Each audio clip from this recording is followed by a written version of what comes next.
Good morning, my neighbours! Ladies and gentlemen, it's Friday, it's a London day, which means it's time Oi, mate.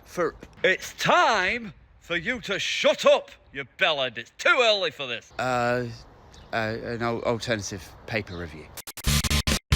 First up to the Daily Express this morning, with Brexit is a great British success story worth billions?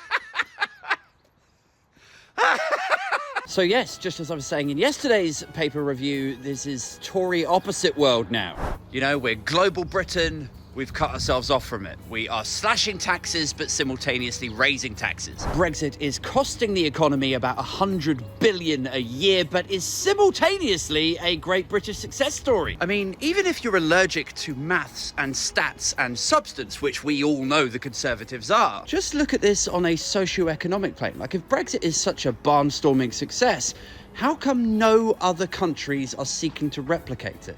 Like, if something's a good idea, or there's money in it, people tend to copy that. They tend to replicate it ad nauseum, whereas conversely, if something's a bad idea or you lose money from doing it, people tend to distance themselves from copying that, don't they? That's why America has produced like 1,000 different Marvel movies and 1,000 different variations of late night talk shows, while conversely, on the flip side, there's only ever been one Ja Rule. And not to really hammer it home or anything, but I suppose my point there is that France haven't voted to leave the EU, Greece haven't voted to leave the EU. If it's such a huge economic success story, how come every other country is looking at the UK like we're the first guy to ever do a base jump? Who is this headline for, anyway? Do they actually believe that anyone is going to believe this? Really? You know, is it part of the Express's marketing demographic kind of thing? Like, they know that their readership is so riddled with dementia that they're like, yeah, just tell them that everything's wonderful. Just tell them it's all great. Or, I don't know, maybe everyone feels so disillusioned with J.K. Rowling that they're looking for fiction over in the newsstand section now.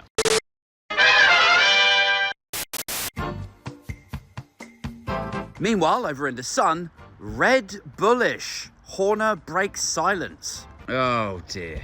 Dear oh dear. I'm struggling to give a f*** here. And finally to the Daily Mail, who are clutching their pearls that their favourite Tory government have overspent, overborrowed. The national debt is so colossal that there's no money now to spend on defence. And of course that leaves us at higher risk of being invaded from people like Russia, who are already doing air drills and accidentally getting into British airspace, which is why I think after we kick them out, we should categorise the Tories as a threat to national security, and probably as a terror cell. There'll be no more of this, if you don't like us, you can vote us out. I'm going to be like, I don't like you, and you're going to jail.